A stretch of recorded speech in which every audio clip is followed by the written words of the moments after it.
Hi, Pastor Jarrett here, and today we're going to finish up our series on the pro-life arguments uh, for the unborn, and the arguments against pro-choice and the arguments against abortions, and to give the pro-life arguments. Why is pro-life is a right Christian, and why abortion is wrong?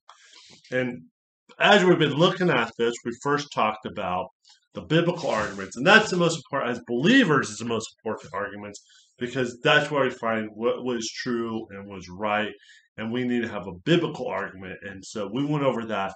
We found that people have intrinsic value because they're being God's image, that we should protect life, and that you have personhood from the time of conception. And so there's good biblical arguments there. The second one was the philosophical argument. These are given arguments of logic and reason that we can make for the pro-life argument without using the Bible, and we can give a good argument for why pro-life is the right position. And we explain that there's no if the killing of an innocent human life is wrong. Abortion kills the life of an innocent human life. Therefore, abortion is wrong. And so we've talked about that argument. And then we also talked about the slight arguments of size, level of development, environment, and dependency, and that there's no, that those are not good reasons for why a fetus or unborn child is not a human being, because those same things we could use for the someone who is born, and we never would say someone doesn't have value because they're smaller, or because they're less developed, or because where their environment is, or dependency. These aren't good arguments for abortion, and in fact, you would never kill a child for those reasons. And we also talked about how incest and rape is very rare, so we wouldn't want to base laws on that. And we also talked about that how Christians can be involved in politics because politics and laws are moral decisions. Christians have a moral opinion. Everyone should have their have say in moral issues, and so Christians should share their ideas, what they consider moral, right, and wrong. And we gave some philosophical arguments on that ground. The third, we talked about the biological arguments, and this is really, we just looked at a couple of medical textbooks that show that yes, all the medical textbooks agree that at conception, that is a life begins in. It is a separate human life. It has its own DNA, it has its own blood type, and there's no question that that's a human being. And if you watch the video of developing human baby, and we look at what happens to develop, there's no question at all that is a human being, and therefore no reason to be given for terminating a life or abortion. So then we got the last one was the constitutional arguments, and that's what we're going to be looking at today. So, and the constitutional arguments, important thing about that is this is at the federal level. This is at, and this will, this is, we, for anything that's at the constitutional level, it has to be, whatever's argued has to be grounded in the Constitution. And so if it's not grounded in the Constitution, then it does not buy well. And so that's why every time you look at this, they're always trying to root it in the Constitution. And so let's look at the most famous case, which is Roe v. Wade, was decided before I was born because I was born in 1980. And so this has been the law of the land ever since I was born until just recently. And so this case is interesting. It's clearly see as you look at it, a badly argued case, and it just was a wrong court there. But let's look at it. So Roe. So Roe, by the way, Jane Roe is the one who they're representing. She supposedly wants to get an abortion in Texas, but this Texas law wouldn't allow her. And Wade is a guy who's representing Texas law. So Texas basically said they want to protect the life of a mother and protect the life of the unborn, that they have a vested interest to make sure women are protected and not harmed, and they're interested in the unborn because they see them as human life. And so they said, we want to protect them both. They also said there's nowhere in the Constitution that you can justify abortion because it's not a right that's in the Constitution. And therefore, Texas should have a right to not allow abortions.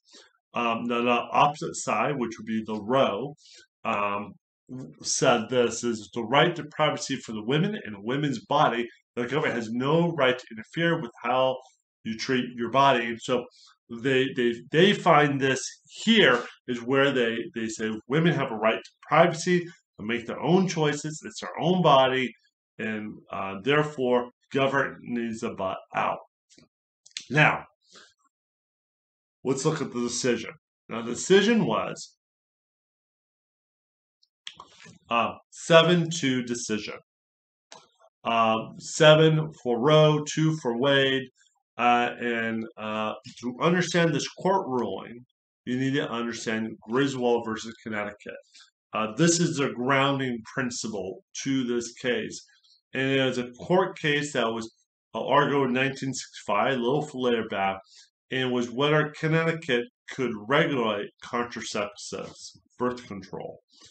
And in this case, the court decided no, that the state could not regulate birth control. And this is where they argue. This is where this part they had talked about this right of privacy, which is what we just heard. Roe, that's their argument, is the right to privacy. And it says this: privacy from the government intervention, freedom of speech, freedom of religion, freedom from search and seizure. What they said in this case, what they're saying is the federal government there's a privacy, and government should build out of privacy issues. And if you look to stuff like the freedom of speech, freedom of religion, freedom of search and seizure as evidence of what they call the right to privacy. Again, now, this is not in the Constitution. You don't find this in the Constitution or the Bill of Rights, this right of privacy. But they say this: the specific guarantee in the Bill of Rights have penumbras formed by the emanations from those guarantees that help give them life and substance. In other words, what they're saying is the rights in the Bill of Rights have a source or shadows of the more basic right, in this case, the right of privacy. And so what they said was, if we were to look at the rights and say the right of freedom of speech, freedom of religion, freedom of speech, freedom to gather, and stuff like that, those freedoms, well, there's a source to these freedoms, and that's back here. There's this ultimate source, which is privacy, and that these are shadows of this other right, which is right of privacy. This right of privacy is not in the Constitution, but these other things are. And so they say, well, these are evidence of this. And so this really exists, even though it's not written in the Constitution. Now, of course, the problem, as we see right away, is if it's not in the Constitution, who's to say that this actually exists? Just because these exist doesn't mean this exists. It begs the question, and should beg the question. And so because of that, they said women have the right to privacy, and therefore women have a right for abortions because they have the right to privacy of their bodies and the privacy, the right to do whatever they want with their bodies. And so they're grounded in the Griswold versus Connecticut in this idea of right to privacy that is not found in the Constitution. They also said that the medical procedures, Texas shouldn't have to worry about women because medical procedures for abortions have improved well enough where most women won't die in abortions or harmed. Now, that's not fully true. Women were injured and harmed in abortions. Eventually, and I would say they probably have improved since back then, but that wasn't fully true that they were safe. Now, any medical procedure isn't necessarily safe, but that's not a good argument for abortions either. But they also said they did agree if the unborn was a separate life, then the woman would lose her right to privacy and unborn would have to be protected. And so they do agree. If that's a life, then we would have to protect it. If it's a separate life, we have to protect it. However, they said this, but the court decided that since no one could agree when life began, the Constitution only mentions persons and not the unborn. And so what they said was this. I really should have those separate points, but no one can decide when life begins. Christians say it's at conceptions, and Jews say it's when they're born, and or when they take their first breath, or people, and so people can't decide and who we decide. If there are people not sure, then who are we, the Supreme Court, decide when life begins? It kind of reminds me recently that one thing when they asked that the person who's now a Supreme Court judge was, "What's a woman?" She's like, "I don't know what a woman is. I'm not a biologist." This is hello. You're the Supreme Court. Get a clue. And in fact, not only should they have gotten a clue, but even medical textbooks, even back then, knew the unborn child was a separate life. They already knew that was a life at conception. They already knew it. They just didn't want to acknowledge it. And because they weren't willing to acknowledge it, they said, okay, therefore, we don't have to worry about protecting their life. It's just hard for me to understand that, but unbelievable. And then they said, well, and then in the Constitution, it doesn't really mention the unborn. It only mentions persons. It doesn't mention the unborn. So we can't say the Constitution protects the unborn because it doesn't mention them. But again, that's a drawing a line fallacy. Like the unborn is this other thing and not a person. And it begs the question. It's very poorly argued and badly justified. And then the court came up with this really weird thing. So they said the court agreed that that abortion could be regulated to protect the life of the mother and the child. It did. And so what they did is it came with this bizarre trimester system. If you ever wonder, what is this trimester system? Because for most books about having babies, they go by weeks or months. They don't go by trimesters. You hear trimesters, and the medical doctors will mention them, but really the trimester system came from this, not from a doctor. Came from this, and it said in the first trimester, we'll allow abortions at any point, anytime, anywhere. First trimester, go ahead and do it. Why? I don't know. That's just what it said. The second trimester said, well, we're going to regulate abortions, but it can only for a lot to save the life of mother. So if it comes where you need to save the life of mother, you can do it at the second trimester. And then third trimester, no, we can't regulate abortions at all. You cannot have any abortions at the third trimester. So this is a very odd question. It begs the question. It's a lot of drawing the line fallacies here. And so this is just bad argument, and it's very arbitrary. And you think, why? Anyways, so this is the Roe v. Wade case, and we can see bad arguments. They create a right to privacy that's nowhere in the Constitution. They ignore that this is a human life, and they said we don't know if it's a human life. And then they came up with this weird trimester system that's very arbitrary. So there we have that. So the next important one is Planned Parenthood versus Casey. This is very important because this is really what really governed abortions for a while now. So this one right here is key. So it's Pennsylvania had created a law, and that would be Casey, and they created a law that was to regulate abortions. Remember, Roe allowed them to regulate abortions, and the first thing was that women must be informed of the nature of procedure. What's going to happen? What happens to my body? What are we doing? What does abortion do? Um, and they were had to be happen no less than 24 after being informed. So no less than 24 after they would have to get the abortion procedure if they're going to have it. Minors had received the consent of their parents first, and you would have to inform the father of the child. And they didn't have to get the father's consent, but at least had to inform the father. And so, by the way, if you look at these, that seems very reasonable, at least. But Planned Parenthood complained and said, no, we can't do that. And it really shows you that Planned Parenthood has always been very much pro-abortion, and they don't want any regulations. Because if you look at this, this is really pretty reasonable.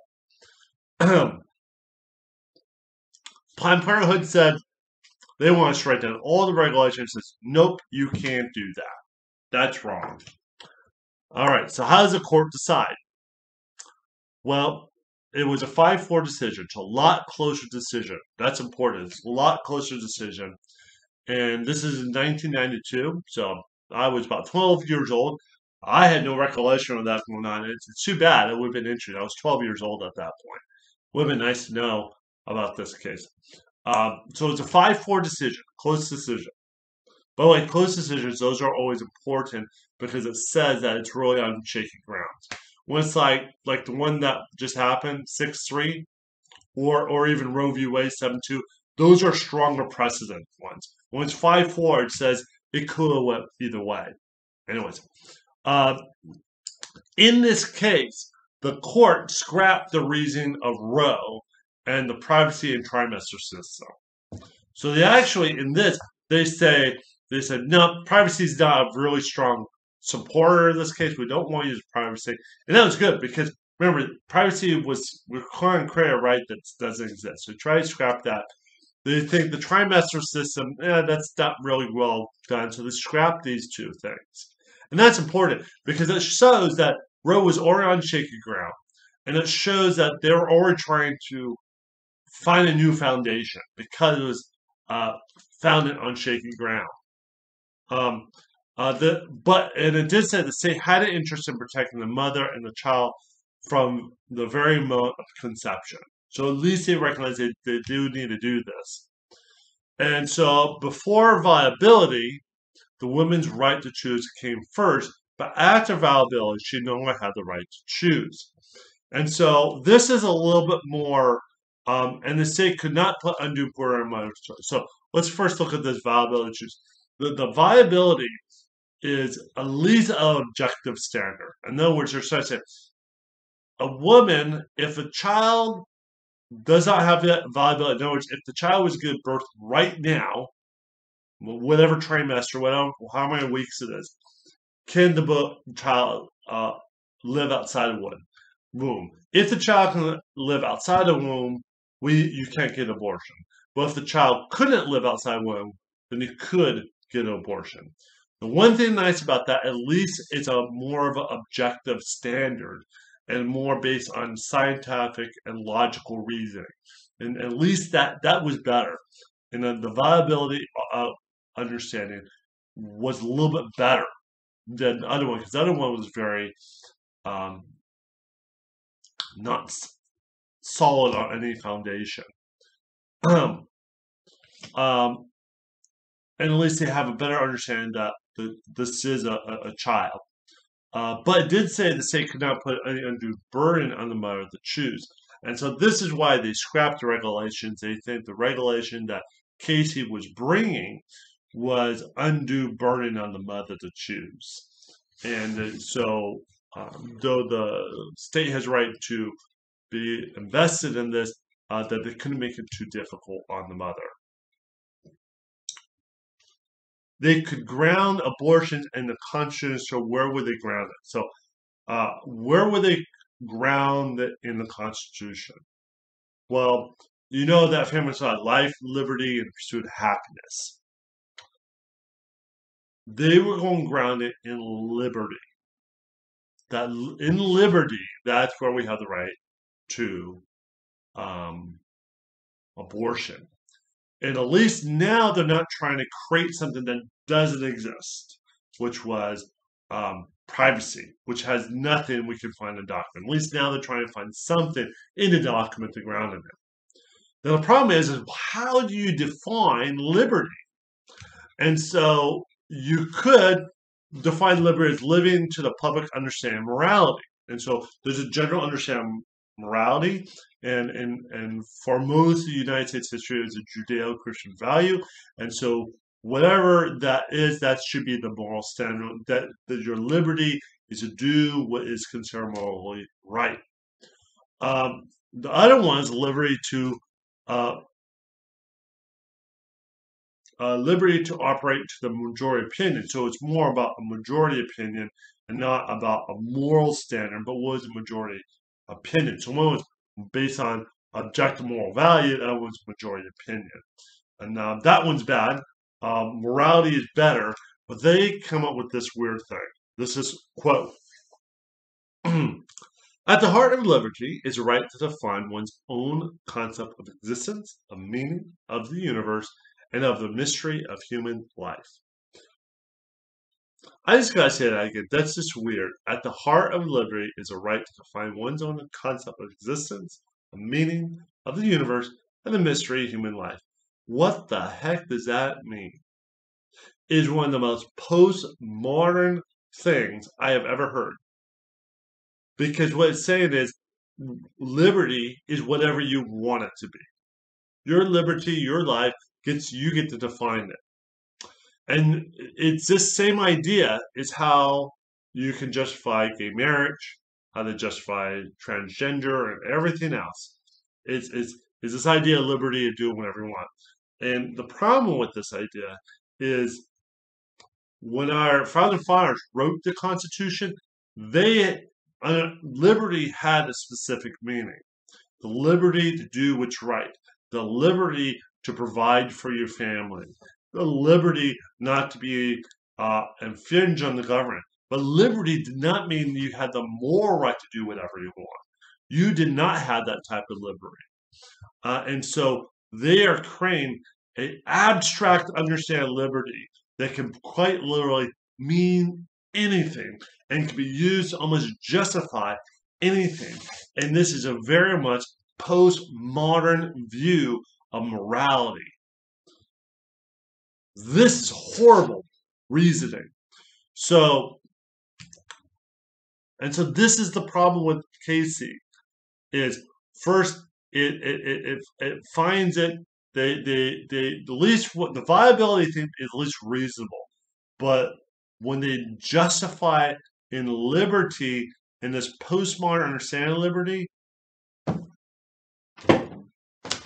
they destroyed their argument because they could not find it.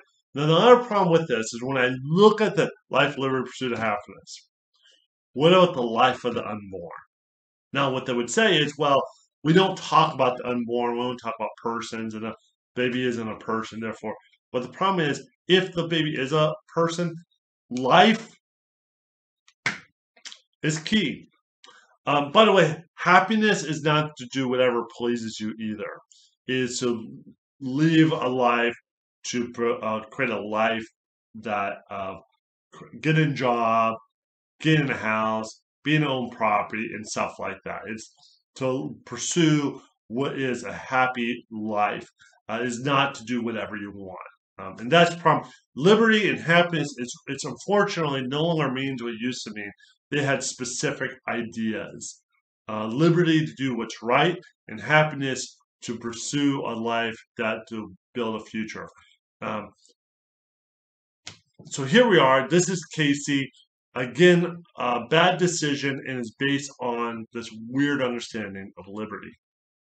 Lastly, Dobbs v. Jackson, 2022. That's the one that we just went through. And this was Dobbs was a law passed by Mississippi, a gestation act, age of and ban any abortion operation to the first 15 weeks of pregnancy, with exception of medical emergency for several fetal amoralities. So they said, nope. After 15 weeks, that's it. No more abortions. Um, they're very much similar to something they were wanting to restrict it back. So, of course, and they said the U.S. Constitution does not directly guarantee a right to abortion. They argue for overturning Roe and Casey on the basis of that. And specific knowledge had grown that we know the fetus are fully human and even very early in gestation, and new medical advances with viability and understanding of when fetus begin to feel pain and has grown. And so they're saying, with all this knowledge, with all we know, we can't ground it in the Constitution.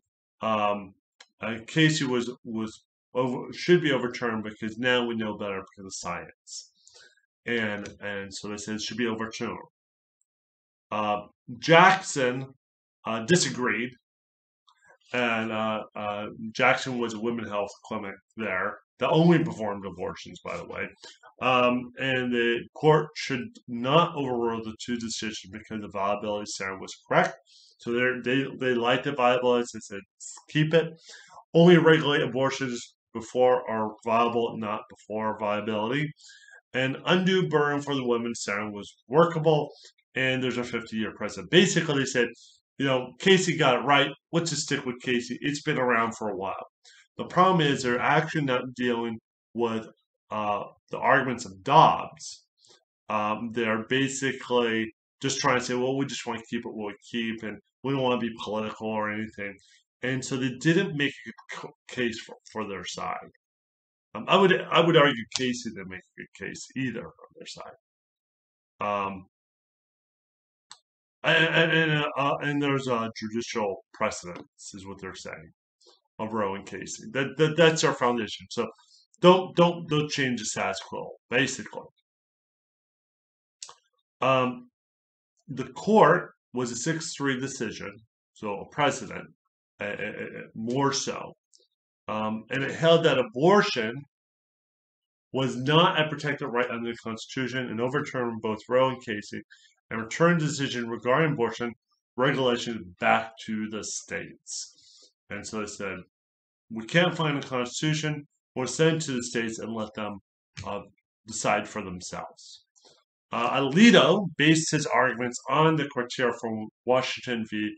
Glicksburg that the right must be deeply rooted in the nation's history. And so they said, there's nowhere in our founding understanding of rights of the idea of the right to abortion. Because we can't find it anywhere in the deeply understanding of those, we are not going to consider this as a right in the Constitution. Different from other privacy, he also argued that this is different than other privacy rights because abortion destroys a potential life, the life of an unborn human being. So unlike the other privacy rights, like even we could say the privacy right to contraceptives and other stuff, or the right to marry whoever you want or whatever, this is different from those because this leads to the death of a potential life or unborn human being. And so it has to be grounded somewhere else because the end result is so horrible that we need to this is not the right way to go. The privacy, you don't have the privacy to do whatever you want if it affects another person, which it does. And so I would argue they made the right decision here. Send it back. I mean, if it was up to me, and if they really want to be controversial, they could say that abortions are just illegal in general because it's taking a human life. They stopped short of that, but it could easily be argued that no state should have the right to take the life of unborn because that is a human being. But that might be a future court decision, or it might be something that has to argue with states. But hopefully, the videos like this will help make that case. Now, I want to do something specifically. This is true in California, and I'm sure it's true in other states. I want to argue about one other thing, which is equal protection law. In the Constitution, we're supposed to have equal protection. In other words, I should be protected as equal as my wife, as my son, as anyone else. We shouldn't have two separate laws for two different people. There should only be one law for people of the United States. And what I would argue is abortion violates equal protection law, and it's revealed in laws like in California. Oops. That got out. So, shoot. Well, we'll just do this. So first is if a mother is attacked and the unborn are killed, is considerable a double homicide. So if a mother is killed and she's pregnant, and both the mother and the child is killed, is considered double homicide. However, if a mother aborts her unborn baby, it's not considered homicide, it's just an abortion. Which is confusing because that's an inconsistency between those 2 points. And then you go down to this one, the value unborn is subjective based on the value of mother. So the mother gets a determined value of her unborn child.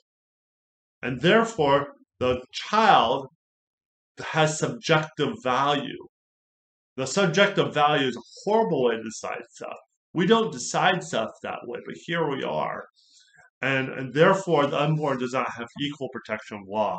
And we can see that unequal protection under the law. So abortion does not protect the life of the unborn equally. They said it depends on the circumstance. Maybe it has protection, maybe it doesn't have protection. That's unequal protection. Also, the other important one is that all humans, all citizens, all people have the right to life, and abortion takes a life, and therefore you shouldn't have the right to take a life that is an innocent human being. And these are just some of the constitutional legal arguments for against abortion.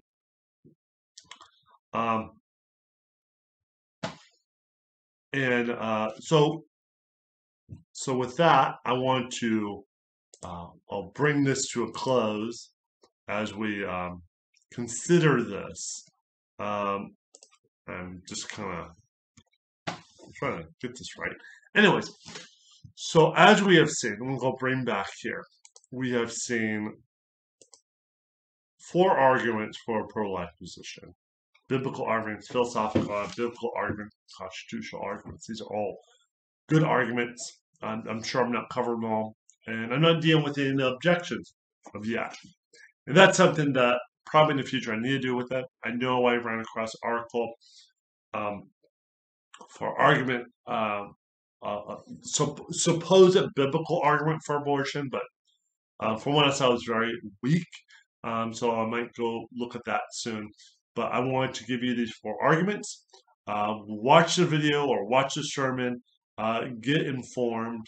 The other thing I would recommend, and I'll post it down below in the description, is Hillsdale College has free online classes, and they have one that goes through the United States Supreme Court.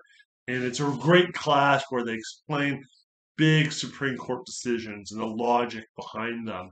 And they have one on this topic of specifically talking about Roe v. Wade, Griswold, Connecticut, and then also Pennsylvania, Casey.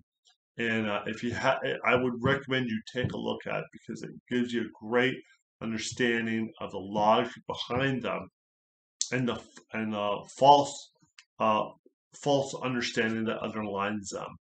Unfortunately, at some point they'll probably have to update at least that lesson to include Dobbs. But hopefully this has been encouraging. Hopefully it's been a blessing. If you have any questions or anything, just put them down below. I'm sure I haven't covered everything. And I'm sure there's kind of arguments that need to be addressed. But at least this gives you some basic equipping tool. So God bless you and have a great day.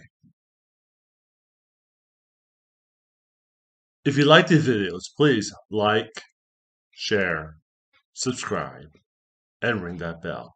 God bless you and have a good day.